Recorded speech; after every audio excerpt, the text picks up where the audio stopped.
कैटो एक गांव में रहता था जो चेरी ब्लॉसम के पेड़ों से घिरा हुआ था।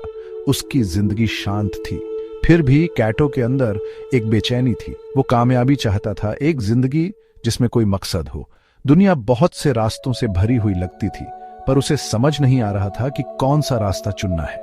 उसका दिल एक सही राह दिखाने वाली रोशनी ढूंढ रहा था। एक दिन कैटो ने एक ज्ञानी साधु के किस्से सुने। ये साधु एक ऊंचे पहाड़ पर रहते थे। बहुत से लोग उनकी बुद्धिमानी का सहारा लेने जाते थे। कैटो ने उस पहाड़ पर जाने का फैसला किया, इस उम्मीद में कि साधु उसे सही रास्ता दिखाएंगे। चढ़ाई लंबी और मुश्किल थी, लेकिन कैटो ने हार नहीं मानी। उसे अंदर से पता था कि साधु के पास उसके सवालों के जवाब हैं। चोटी पर पहुंचने पर कैटो ने साधु को देखा। वे शांति से बैठे थे, हवा की आवाज उनके चारों ओर थी। साधु ने कैटो का प्यार से स्वागत किया। युवा, उन्होंने कहा, उनकी आवाज हवा की तरह कोमल थी। तुम कामयाबी चाहते हो, अपनी जिंदगी का एक मकसद।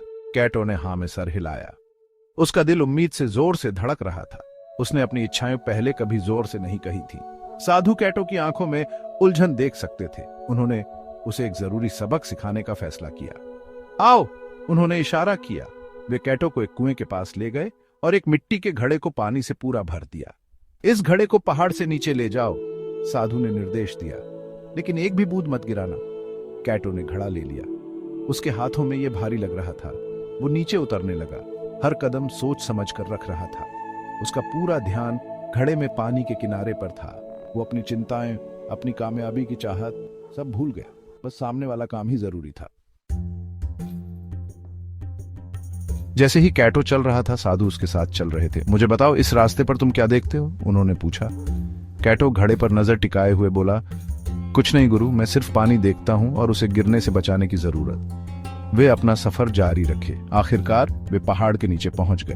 अब, साधु ने कहा, चारों ओर देखो और मुझे बताओ कि तुम क्या देखते हो। कैटो ने पहली बार घड़े से अपनी नजर हटाई।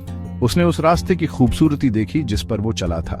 रंगीन फूल, खेलते हुए गिलहरी, बड़े बड़े पेड़, सब कुछ उसने मिस कर दिया था क्योंकि उसका ध्यान सिर्फ घड़े पर था। साधु मुस्कुराए। देखो कैटो, कामयाबी इस पानी के घड़े की तरह है। अपने लक्ष्यों तक पहुंचने के लिए, साधु ने आगे कहा, तुम्हें उन पर पूरा ध्यान देना होगा। अपने रास्ते से भटकने मत दो। कैटो आखिरकार समझ गया। वो पहाड़ के नीचे एक भी बूंद पानी गिराए बिना पहुंच गया था, सिर्फ अपने काम पर ध्यान देकर। कैटो अपने गांव वापस लौटा, एक बदला हुआ इंसान।